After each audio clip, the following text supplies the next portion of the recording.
Hello, I am Luke Cialanella, and this is a virtual learning lab for the IEA on the Cabinet of the United States. I'm doing this on behalf of Govlearn, my organization, which educates young students about government and politics. I've done a virtual learning lab before, and I just can't wait to get into this new one. So let's get right into it. First of all, what is the Cabinet of the United States? Well, it is part of the executive branch of the United States government, which, of course, is one of the three branches of government: the executive branch, the legislative branch, and the judicial branch. They are appointed or selected by the president, and then they have to be confirmed by a vote in the Senate. Each member governs a certain federal department, and the cabinet members serve at the pleasure of the president of the United States. There are 15 principal members of the cabinet, which I will discuss in this presentation. On the right, you see a picture of a cabinet meeting of cabinet officials with President Donald Trump in 2017, an example of the cabinet members serving at the pleasure of the president of the United States. Here are the 15 principal members of the cabinet, ranked by their position in the line of succession to the presidency.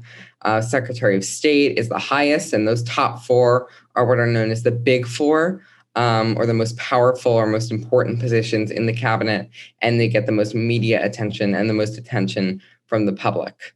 As you go down the line, they become less powerful, but still very important. The most powerful and highest ranked cabinet official in the United States is the Secretary of State, who leads the United States Department of State.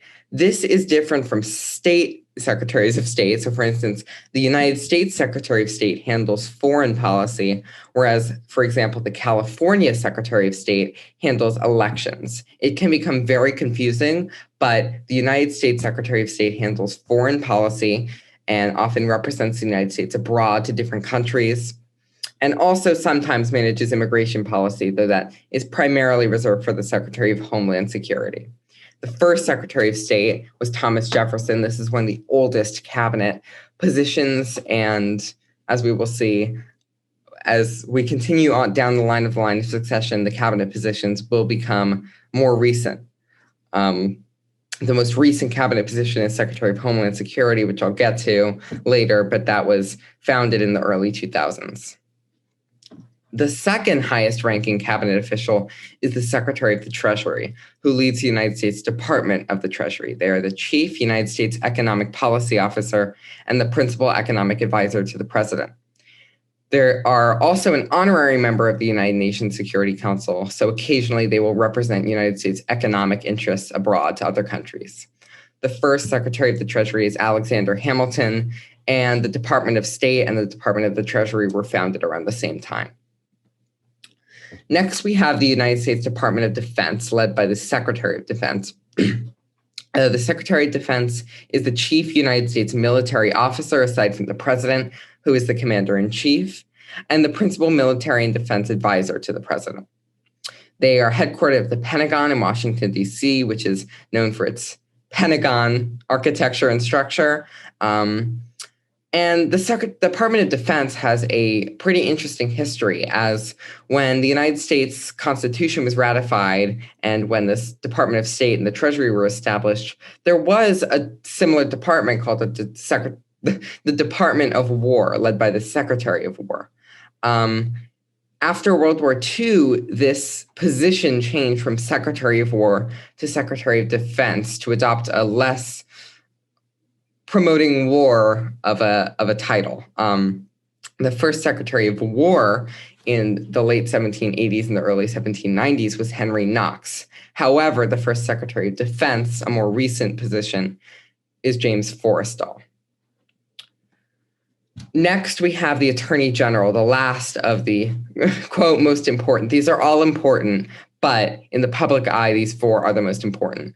The Attorney General leads the United States Department of Justice, which is often abbreviated as the DOJ, and they are essentially the chief U.S. lawyer and the principal law advisor to the president. They work with the Supreme Court on federal cases and major cases, and they also work with the FBI and the CIA and on federal investigations. So they are effectively the highest ranking lawyer in the entire United States. And they are the only cabinet position without the title secretary. So that's a fun fact. The first attorney general was Edmund Randolph. Next, we have our Secretary of the Interior, who leads the United States Department of the Interior. The Secretary of the Interior manages United States national parks and natural resources. The Secretary of the Interior also leads the Bureau of Indian Affairs, which refers to Native American populations. This position has an interesting history, as in the 1840s and 1850s, the American belief of manifest destiny or westward expansion to new territories was becoming incredibly prominent. And new territories means new natural resources. And the United States government needed a person in office that dedicated themselves to protecting natural resources or just managing natural resources. Whether that means they were protecting them is up for conversation.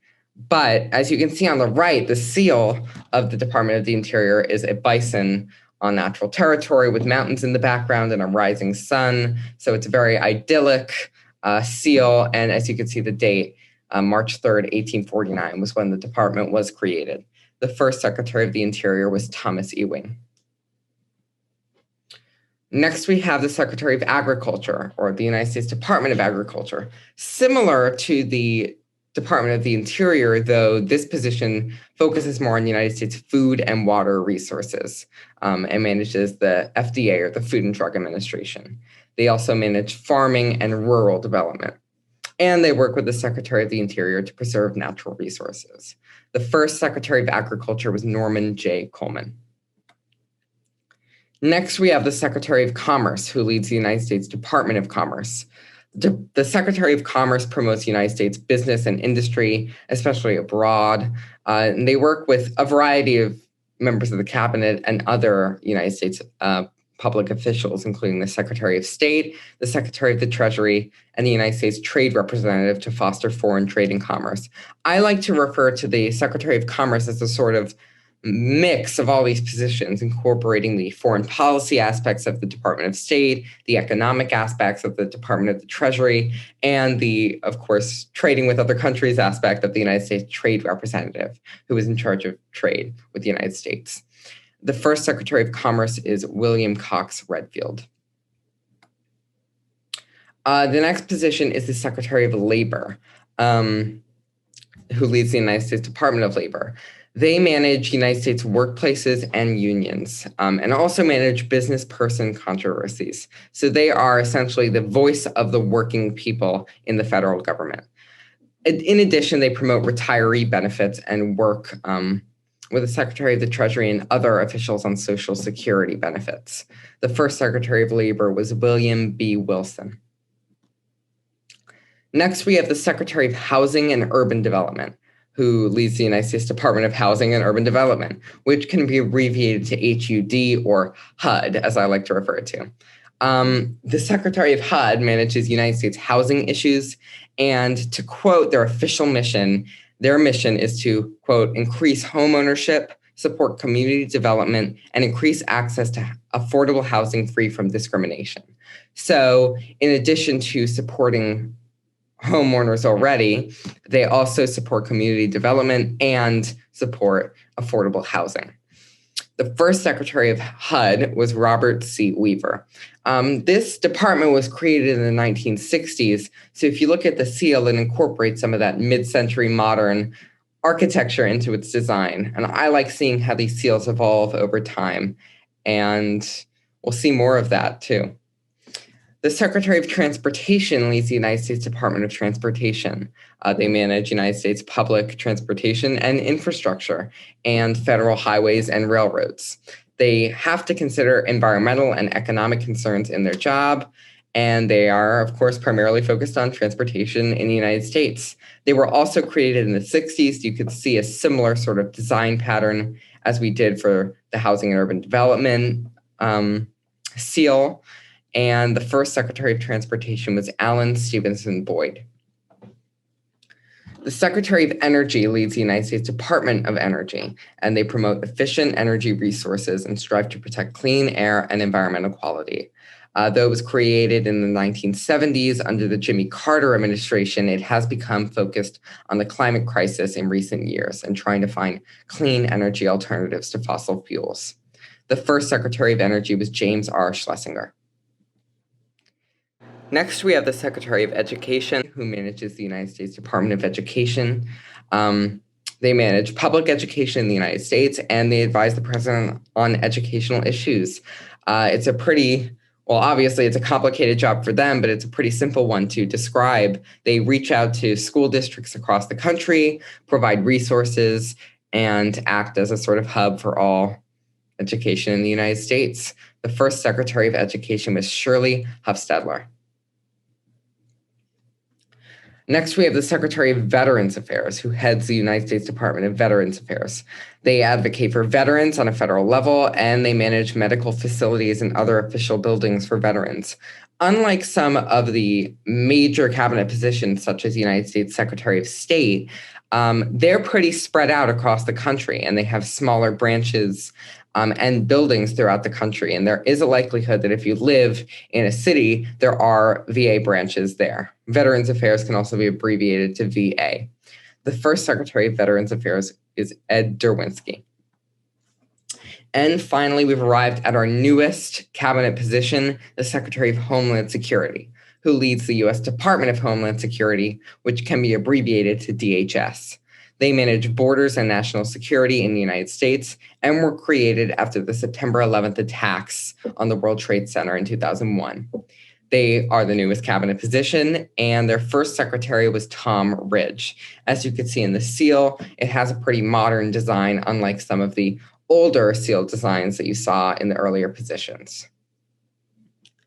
That concludes our virtual learning lab on the cabinet. Keep an eye out as President-elect Joe Biden is appointing cabinet positions for Senate confirmation in the coming weeks. He's already appointed many. You can head to the Govlearn Instagram account at Govlearn, DOTORG, to learn more about the cabinet positions. And you could just head to govlearn.org for more information on my organization. Thank you so much.